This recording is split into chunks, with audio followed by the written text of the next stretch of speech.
గురుగారు, సాధారణంగా పూజ గది అనేది మనకి తూర్పు వైపు ఈశాన్యంలో ఇస్తుంటారు. అలా కాకుండా పశ్చిమం వైపు వస్తే వాస్తుశాస్త్ర రీత్యా ఏమైనా సమస్య? ఏమీ లేదమ్మా. ఎందుకంటే ఈ రోజుల్లో అందరికీ తూర్పు వైపే ఈశాన్యం దగ్గరే పూజా గది ఉండాలంటే కొన్ని ఇళ్లల్లోనే కుదురుతుంది. అపార్ట్మెంటుల్లో కొన్నింటిలో కుదరటం చాలా కష్టం. తూర్పు తిరిగి దండం పెట్టు అని మన వాళ్ళు చాలా చలోక్తిగా అంటుంటారు. అంటే మన తెలుగువాడు జాతీయాలు, మన తెలుగువాడి సంస్కృతికి మనందరం దండం పెట్టాలి. ఎందుకంటే వాడు చలోక్తిగా చెప్పేటువంటి మాటల్లోనే మన సంస్కృతి ఎలాంటిది, మన జీవన విధానం ఎలా ఉండాలో కూడా తెలుగువాడు చెప్తున్నాడు. తూర్పు తిరిగి దండం పెట్టు అంటే తూర్పు వైపుకి తిరిగి పూజా కార్యక్రమాలన్నీ కూడా చేసుకోండి. అందున ఈశాన్యంలోనే పూజా గది ఉండాలి. ఇది బహుబేష్ అంటే 99% అలా ఉంటేనే చాలా మంచిది. ఒక్కొక్కసారి ఉండదు. అప్పుడు ఏం చేయాలి? ఇళ్లల్లో ఈశాన్యంలో పూజా గది పెట్టుకోవటానికి ఉండదు. అప్పుడు ఏం చేయాలి అని అంటే పశ్చిమం వైపు పెట్టుకోవచ్చు.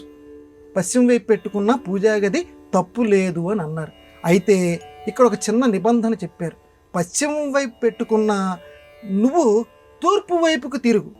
పశ్చిమ వైపే చూస్తూ ఉండు, కానీ పూజా కార్యక్రమం మొదలు పెట్టబోయే ముందు యువతల పశ్చిమ వైపుకు దేవుడి విగ్రహాలు ఇవన్నీ ఉన్నప్పటికీ ఒక్కసారి తూర్పు వైపుకి తిరిగి పూజను ప్రారంభించి మళ్ళీ పశ్చిమం వైపుకి తిరుగు. తూర్పు వైపు తిరగటం మాత్రం ఆపకూడదు. తూర్పు అనేటువంటిది అంత పరమ పవిత్రం. అందులో ఈశాన్యం అందుకే బరువు ఉంచకూడదు అంటారు.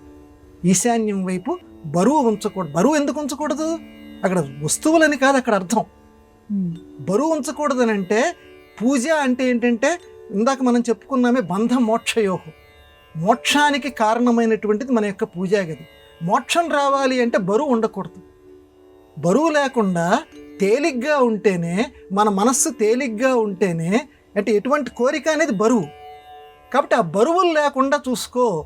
ఎటువంటి బరువులే ఉండదు. సుఖం కానీ సుఖం బరువే, దుఃఖం బరువే, ఏ కోరికైనా బరువే.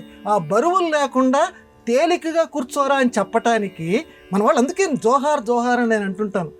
ఈశాన్యం వైపు బరువు పెట్టకు అని అంటే నీ జీవన విధానంలో కూడా నీ మనస్సుని తేలిక చేసుకో.